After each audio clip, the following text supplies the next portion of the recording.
Eychimo here. Today I'm going to talk about using your MFDs. People have a problem, they don't understand it. When you're on a monitor like this, they're fairly easy to use. There are some UI problems that you have to work around, but it's nothing you can't live with. First thing you have to do, you always have to be using your function key.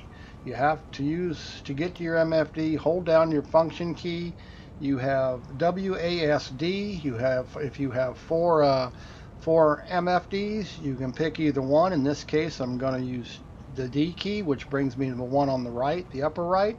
So as I have the F key held down, I press the D key and I can release the D key, but I have to continue holding the F key.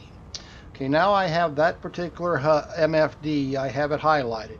Just click your middle mouse button and you'll get max zoom on it. Now you're free to utilize the MFD, press buttons, use your mouse, whatever you want to Accepted. You do. may now proceed. However, during all of this, you have to keep the F button pressed down. If you release the F button, you lose the MFD. That's very easy. People don't get that, and they start scrolling with their mouse wheels and stuff, and then all of a sudden they're playing with their limiters. Remember, you have to keep the F key pressed and down. F key, WASD key, the one you want, middle click your mouse button. You now have control over your MFD at max zoom. It's that simple when you're on a monitor. Okay, now in my case, I always play in an HMD with Vorpex, my Oculus Rift. Let's be realistic. These panels, this UI is not optimized for any type of HMD use, and so they're tough to operate. Now, how I have solved the problem is I've made key binding sets to work out a voice attack. So in this case, I can simply say MFD, MFD, and it brings Accepted. up You may now the proceed. HUD I want. It also max zooms it. Now I am zoomed all the way in. Now I am free to use any type of mouse control off my joystick, my gamepad, and I can use the menus without having to worry about it. It's holding my F key down for me. I have hands free.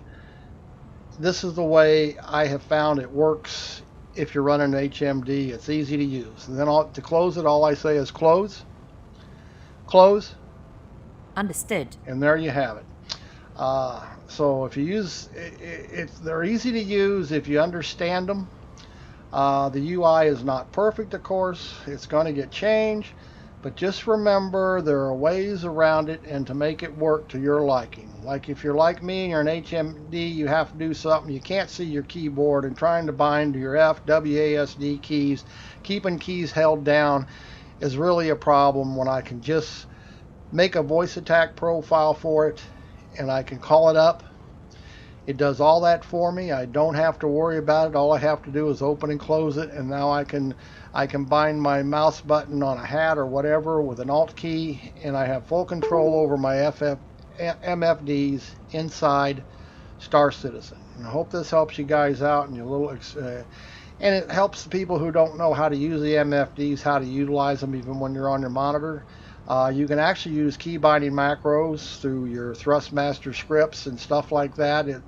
Just think outside the box how you want this to work, and you can come up with a way that makes it easy for you without having to struggle with a UI that is just not optimized, and that you have to keep buttons held down. You have to remember to hold them down. It can be very aggravating playing with these MFDs until you come up with a system that works for you.